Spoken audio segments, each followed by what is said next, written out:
Eu sou o bom pastor, diz o Senhor.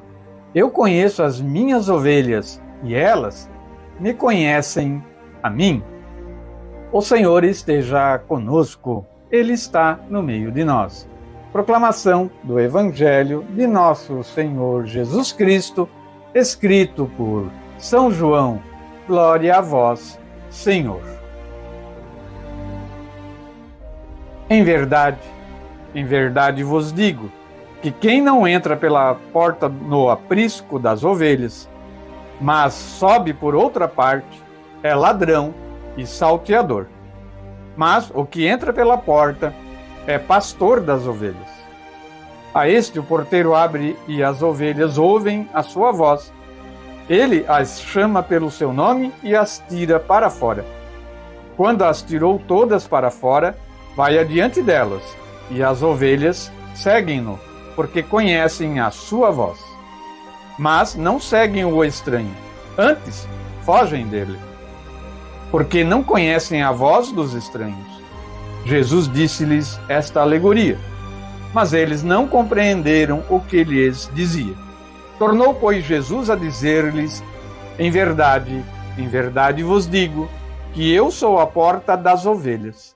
Todos os que vierem antes de mim são ladrões e salteadores, mas as ovelhas não os ouviram. Eu sou a porta. Se alguém entrar por mim, será salvo. Entrará, sairá e encontrará pastagens. O ladrão não vem senão para roubar, matar e destruir. Mas eu vim para que elas tenham vida e estejam na abundância. Palavras da salvação. Glória a vós, Senhor. Que o Santo Evangelho perdoe os nossos pecados e oriente a nossa vida. E a reflexão deste Evangelho de hoje, Evangelho de São João, capítulo 10, versículo de 1 a 10, dia 30 de abril, quarto domingo da Páscoa. Eu trago do Catecismo da nossa Santa Igreja Católica Apostólica Romana, parágrafo 754. A Igreja é um redil, da qual Cristo é a única e necessária porta. É uma grei da qual o próprio Deus prenunciou ser o pastor, e cujas ovelhas, governadas embora por pastores humanos, são, contudo, incessantemente conduzidas e alimentadas pelo próprio Cristo, o bom pastor e o príncipe dos pastores, que deu a vida pelas ovelhas. Parágrafo 816.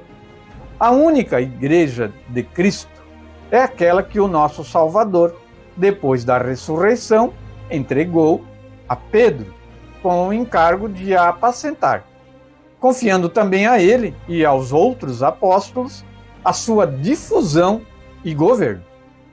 Esta Igreja, constituída e organizada neste mundo como uma sociedade, subsiste na Igreja Católica, governada pelo sucessor de Pedro e pelos bispos em comunhão com ele.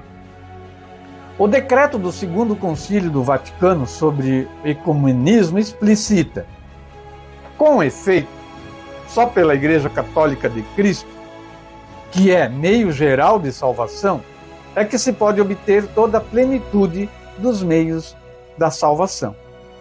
Na verdade, foi apenas ao colégio apostólico, de que Pedro é o chefe, que, segundo a nossa fé, o Senhor confiou todas as riquezas da nova aliança, a fim de constituir na terra um só corpo de Cristo, a qual é necessário que sejam plenamente incorporados todos os que, de certo modo, pertencem já ao povo de Deus. Parágrafo 817. De fato, nesta Igreja de Deus una e única, já desde os primórdios, surgiram algumas cisões, que o apóstolo censura asperamente como condenáveis. Está nas Escrituras, no Novo Testamento. Nos séculos posteriores, porém, surgiram dissensões mais amplas, Protestantismo, por exemplo, de Lutero. Importantes comunidades separaram-se da plena comunhão da Igreja Católica, às vezes por culpa dos homens de uma e de outra parte, com certeza, né? Culpa deles.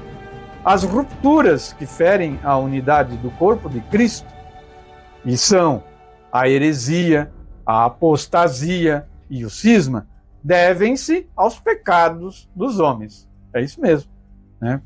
Toda a separação que houve e que há da Igreja Católica, ela se dá por culpa dos pecados nossos, né, dos homens. Onde há pecados, aí se encontra a multiplicidade, o cisma, a heresia, o conflito. Aí já cabe lá o pecado de Adão, né, que é a desobediência, o maior dos motivos aí das separações que houve, né, que ocorrem dentro da Igreja Católica. Isso aí mesmo, né, a desobediência, o orgulho, o egoísmo. Mas onde há virtude, aí se encontra a unicidade, e aquela união que faz com que todos os crentes tenham um só coração e uma só alma. Parágrafo 818.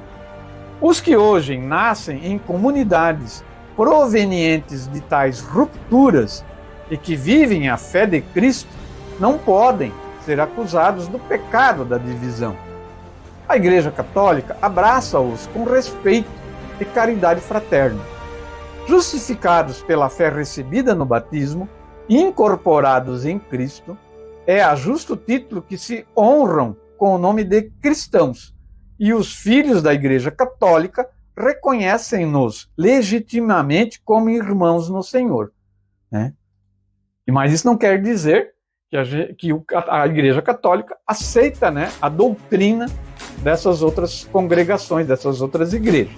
Ela respeita, né, e sabe que eles são fruto de pecados passados, né?